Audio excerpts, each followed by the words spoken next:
ద్రౌపది దేవికి సీతాదేవికి క్షమాపణ చెప్పమంటున్నారు. అదే చేత్తో గరికపాటి గారికి, యాక్టర్ శివాజీ గారికి, తర్వాత హిందూ సంఘాల వాళ్ళకి క్షమాపణలు అడగమంటున్నారు. వినాయకుడి సన్నిధిలోనే నేను క్షమాపణలు కోరుకుంటాను.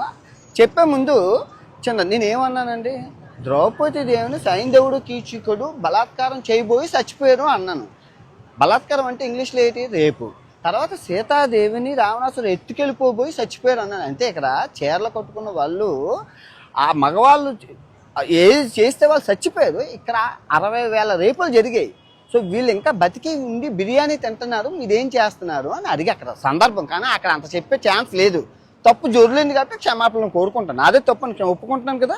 సో ఇప్పుడు నేను తప్పు చేస్తే రాత్రికి వినాయకుడి సన్నిధిలోనే రక్తం కక్కుకొని చచ్చిపోతాను. కనుక నా తప్పు మీరు స్వీకరించకపోతే ఈ సంవత్సరం నుంచి నెక్స్ట్ సంవత్సరం వరకు అష్ట దరిద్రాలు మీకు అంటుకుంటాయి.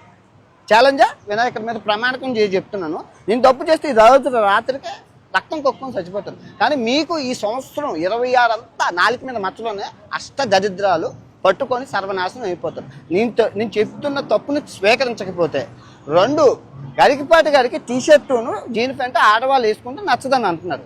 నేను అబ్బాయిలు వేసుకుంటున్నారు కదండి అంటే అవన్నీ నాకు తెలియదు. ఆడవాళ్ళు పద్ధతిగా ఉండాలి, చీరలు కట్టుకోవాలన్నారు. ఓకే, అది ఆయన పెద్ద ఆయన కాబట్టి నేను ఆయన్ని తిట్టలేదు. కాకపోతే కొన్ని పదాలు వారాను, దాన్ని వెనక్కి తీసుకుంటూ క్షమాపణలు కోరుకుంటున్నాను. ఇంకా శివాజీ గారిని ఆయన సామాన్లు అన్నందుకు నేను తిట్టాను, ఆయన వెనక్కి తీసుకున్నారు, నేను వెనక్కి తీసుకున్నాను. Problem solve. ఓకే, మీరు ఎక్కడితో వదిలేస్తే బాగుంటుంది, లేదు అంటే మీ ఇష్టం. నేను ఇప్పుడు మంచి శాండ్విచ్ మసాజ్ థాయిలాండ్లో చేసుకొని రాత్రికి మంచి సినిమాకి వెళ్ళి ఆ వీడియో రేపు పొద్దున్న పెడతాను. ఓకే, నేనైతే చిల్ అవుతాను, రిలాక్స్ అవుతాను. మీరేం అవుతారు అనేది మీ మనసుకే ఆలోచించేస్తున్నాను. Love you all. అందరూ బాగుండాలి, అందులో నేను ఉండాలి.